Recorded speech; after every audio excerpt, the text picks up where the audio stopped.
Hey guys, welcome to my channel success sequence. आज हम बात करने वाले हैं हाउसिंग लोन के बारे में।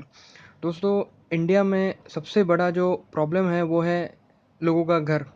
अब मैं इसको प्रॉब्लम क्यों गिना रहा हूँ कि आम आदमी को घर लेने के लिए लोन लेना पड़ता है और लोन लेने के लिए उसके पास होने पड़ते हैं पैसे, जो काफ़ी लोगों के पास होते नहीं। लेकिन फिर भी जैसे जैसे लोगों की इकोनॉमिक कंडीशन इम्प्रूव होती जा रही है, हाउसिंग मार्केट में अच्छा खासा बूम आपको देखने को मिल रहा है। तो दोस्तों, अगर आप ऑन एन एवरेज देखें तो हर एक इंडियन पे मतलब ऑन एन एवरेज 25 लाख रुपए का हाउसिंग लोन तो रहता ही है। तो चलिए देखते हैं कि अगर आप हाउसिंग लोन लेते हैं तो आप कितना पैसा एक्चुअल में पे करते हैं। तो मान लीजिए हम 25 लाख रुपए का लोन लेते हैं, जो कि ऑन एन एवरेज फिगर है। मतलब लोगों ने एवरेज 25 लाख का लोन ले रखा है। अगर आप इंडिया वाइज देखें तो जो आपको इंटरेस्ट रेट मिल जाता है वो 9.5% डिसेंट है, क्योंकि कई कई लोगों को इससे कम मिलता है, किसी को ज़्यादा मिलता है। तो हम ऑन एन एवरेज 9.5% ले सकते हैं। जनरली देखा गया है कि 20 साल तक का टेन्योर इसमें रहता है।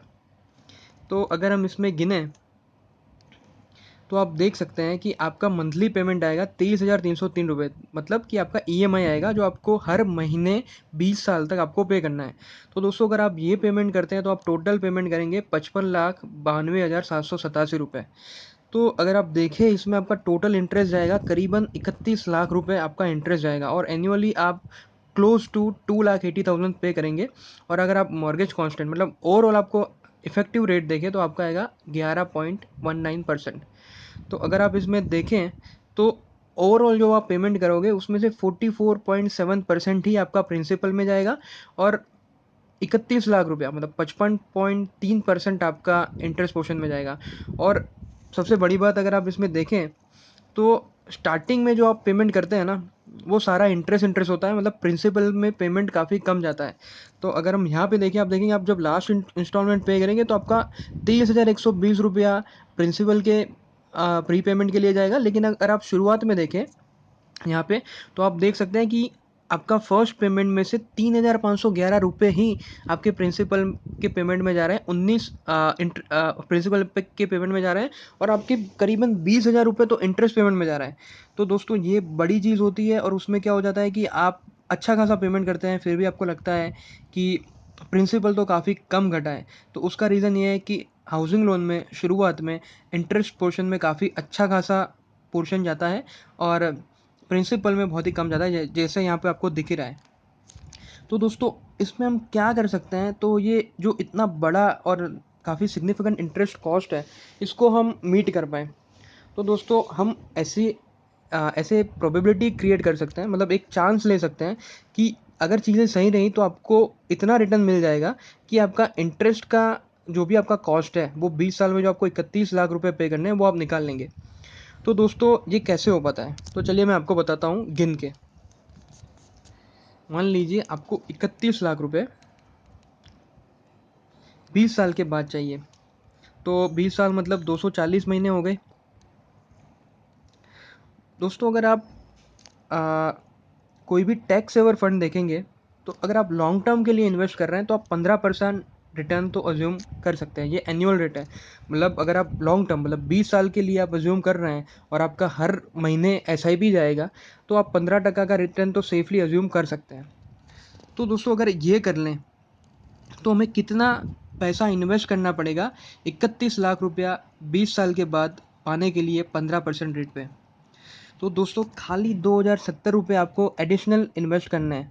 तो आप वहाँ पे देख रहे थे कि आपका 23,000 समथिंग का इंस्टॉलमेंट आ रहा था। तो आप क्या करिए, 23,000 रुपये में 2,070 रुपये और जोड़ लीजिए।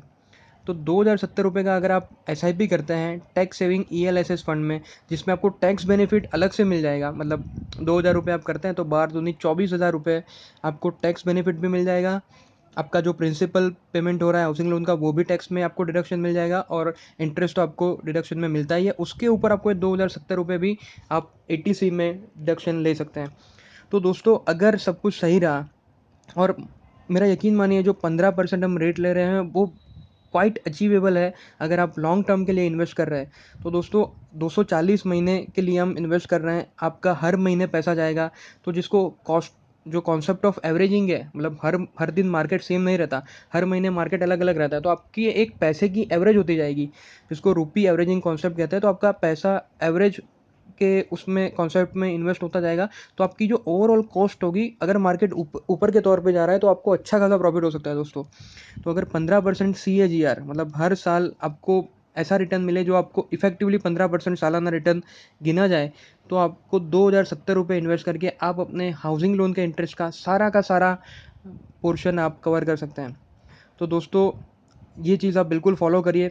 और एक चीज़ जो बहुत ही ध्यान देने वाली बात है कि जिसके पास हाउसिंग लोन नहीं है, मतलब जिसको हाउसिंग लोन परचेज़ करने की ज़रूरत नहीं है, वो अच्छे खासे वेल सेटल्ड है, ये लोगों के लिए तो ये बहुत ही बड़ी अपॉर्चुनिटी हो जाते हैं कि दोस्तों अगर आपको करोड़पति बनना है, तो आप सिंपली ये मान सकते हैं कि मैंने हाउसिंग लोन लिया हुआ है। तो यहाँ पे आप देखते हैं कि अगर आपको 1 करोड़ रुपए चाहिए और सेम आप ELSS में इन्वेस्ट कर रहे हैं, तो आपको कितना पैसा इन्वेस्ट करना पड़ेगा दोस्तों?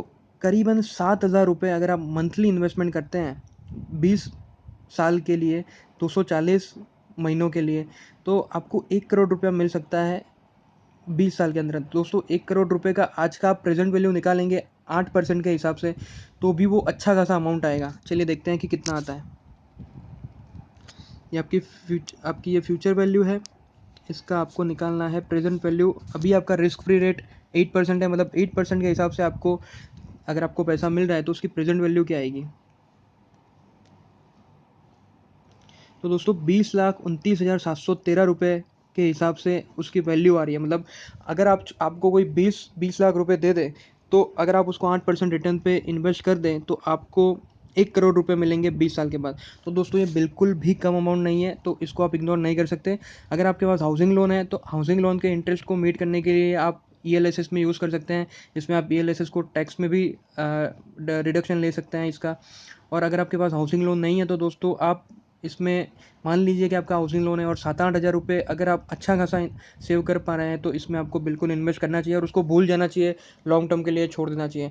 दोस्तों अगर आपको अच्छा रिटर्न मिलता है, मतलब 18% के करीब रिटर्न मिलता है, तो आप यकीन नहीं करोगे कि कितना बड़ा सम आपके लिए मिल जाएगा और आपका रिटायरमेंट भी अच्छे खासे रिटायरमेंट मैनेजमेंट के लिए भी ये काफ़ी अच्छी पूंजी हो जाती है। तो दोस्तों ये सारी चीज़ें कंसिडर करिए और मार्केट में इन्वेस्ट करिए। दोस्तों इंडिया एक अच्छी ग्रो स्टोरी है और बहुत सारा रिटर्न लोगों को प्रीवियस जो 20 साल है, 10 साल है, उसमें मिला है। तो आप इसमें बिल्कुल चांस ले सकते हैं। और दोस्तों 2,000 रुपये बड़ी ज़्यादा अमाउंट नहीं है। अगर आपने इतना बड़ा हाउसिंग लोन लिया है, इतना एक्सेस में पैसा पे कर रहे हैं, तो 2,000 रुपये इन्वेस्ट करके चांस लेना तो मेरे हिसाब से बनता ही है।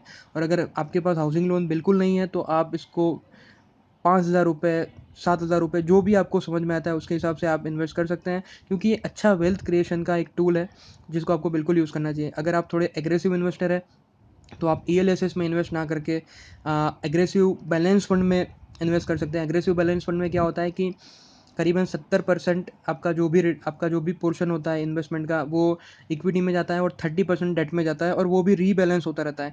रीबैलेंसिंग का मतलब ये होता है दोस्तों कि अगर आपने 100 रुपये इन्वेस्ट करे हैं और वो 200 रुपये हो जाते हैं, तो वो क्या करते हैं कि 100 रुपये का 70% मतलब 70 रुपये इक्विटी में डालेंगे और 30 रुपया वो डेट में डालेंगे। लेकिन अगर आपके पैसे 200 रुपये हो गए, तो 200 को एडजस्ट करेंगे, वापस से उसका पोर्शन चेंज करेंगे। मतलब मान लीजिए आपको डेट में ज़्यादा रिटर्न मिलता है 30% के मुकाबले, तो वो पोर्टफोलियो को रीबैलेंस करके जो भी ऊपरी अमाउंट आई है उसको वो इक्विटी में कंसिडर कर लेंगे, और वाइस वर्सा अगर आपको इक्विटी में ज़्यादा रिटर्न मिलता है तो उसको डेट में डाल देंगे। तो इससे क्या होता है दोस्तों, आप इक्विटी और डेट दोनों को लिवरेज ले सकते हो। और अगर आप बैलेंस फंड में लॉन्ग टर्म इन्वेस्टमेंट करते हो, तो आपका डेट वाला पोर्शन, जो कि आप अगर सेपरेट डेट फंड में इन्वेस्ट करते हो तो हाई रेट पर टैक्सेबल होता है, और इसमें अगर आप बैलेंस म्यूचुअल फंड में इन्वेस्ट करते हो तो वो नॉर्मल इक्विटी के हिसाब से टैक्सेबल होता है। मतलब 1 साल के बाद शॉर्ट टर्म कैपिटल गेन रहता है, मतलब वो टैक्सेबल नहीं रहता। तो इस हिसाब से आप चीज़ें कंसिडर करके अपने इन्वेस्टमेंट्स को कर सकते हैं। टैक्सेशन एंगल में आपको अलग से इसमें डिटेल में समझाऊंगा। फिलहाल के तौर पे आप इतना समझ लीजिए कि अगर आपके पास हाउसिंग लोन है 25 लाख के आसपास, तो आपको 2,000 रुपये, 3,000 रुपये करीबन अगर आप इन्वेस्ट करते हैं, तो आप अपना पूरे का पूरा इंटरेस्ट कर सकते हैं। और अगर आपके पास कोई हाउसिंग लोन नहीं है, तो आप अपने हिसाब से मिड कैप फंड है, बैलेंस फंड है, और बाकी और भी बहुत सारे फंड होते हैं। मैं आगे फ्यूचर में आपको वीडियो बना के बताऊंगा कि कैसे आइडियल मिक्स डिसाइड करें अपनी एज के हिसाब से, ताकि आप अच्छे से अपना रिटायरमेंट प्लान कर सकें। तो दोस्तों आज की वीडियो में बस इतना ही। अगर आपको मेरा वीडियो पसंद आए तो लाइक करें, सब्सक्राइब करें मेरे चैनल को, शेयर करें अपने दोस्तों के साथ। अगर आपको कोई भी डाउट है तो आप कमेंट सेक्शन में मेंशन कर सकते हैं। Thank you.